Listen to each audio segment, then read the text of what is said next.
The current government is God chosen. If I say it is God chosen, I'm not saying that God chose them to revenge against the opposition. No. God did not choose the current government to unleash revenge against their opponent. No.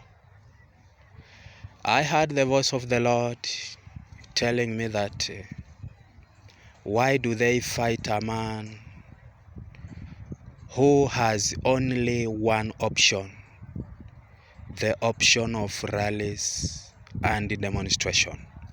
That is his right. The voice of the Lord was telling me that they must not fight a man with one option. As earlier I prophesied that I saw the government unleashing revenge against two people. The first one will be, I said that the former president, and the second one I said that it is the former prime minister. And it has come to pass. You have heard about the withdrawal of security of the former prime minister.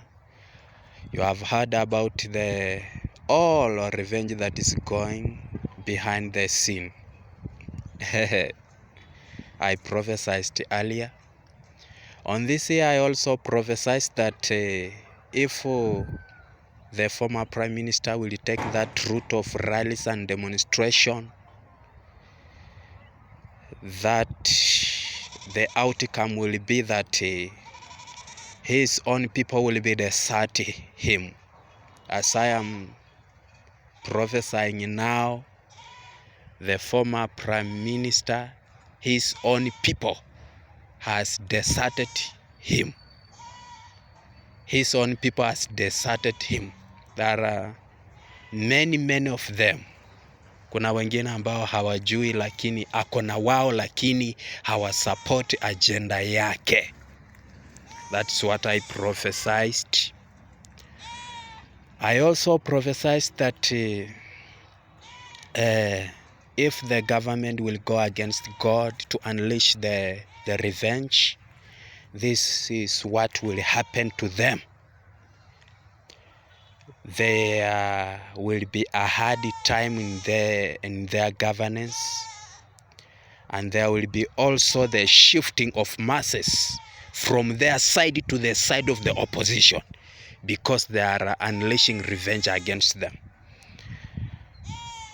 If they continue with their revenge game,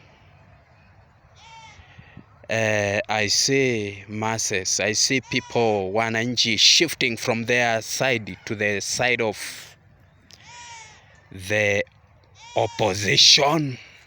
So I saw the government getting a hard time in governing, in their governance. Also, I saw the government trying to sweet talk leaders behind the former prime minister to desert him. That's what is going behind the scene. So this is what will happen, because I see revenge game going on. I see the shifting of the masses of the people of Mwananchi from the side of the government back to the side of the former prime minister. And to the side of the prime minister, I see leaders behind them supporting the government. Vice versa. That's what is going to happen. That the former prime minister is going to enjoy the masses, going to enjoy, because mercy is upon him. And that mercy comes upon him because the government is going against God to unleash the revenge against them. Yes, that's what I saw. So as let us pray for the government, let us pray for the opposition, let us pray for peace in Kenya, let us pray for our lovely country, let us pray for them. Remember, I also prophesied that there's a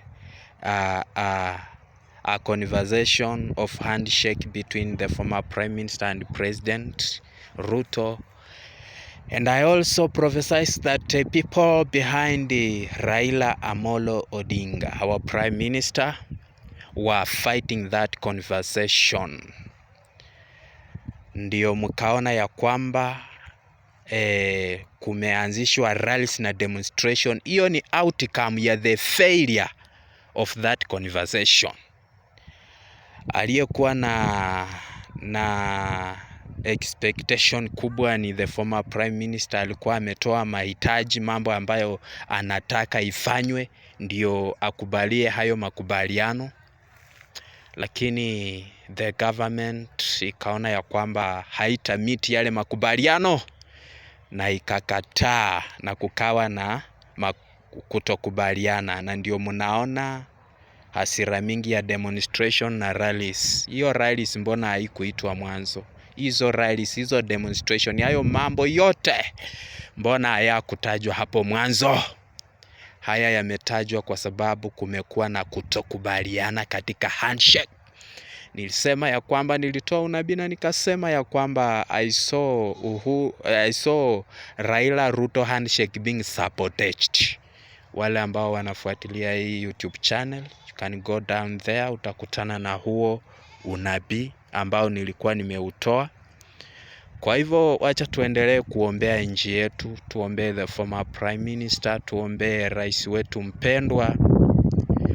The other things I saw, niliona ya kwamba nyumba ya government, nyumba ya serikali iko na mwanya. It's a problem, so let us pray for them. Wazibe huo mwanya. Naliuona mwanya. Watasema ya kwamba mambo ni sawa, tunaendelea vizuri, but I saw a gap. They must to fill that gap. Tuwaombee sana huo mwanya uzibwe na Kenya isonge mbele. The clutch waendelee kuombea nchi. Wale waliosherehekea ushindi wa President William Ruto, wacha waendelee kumwombea pia.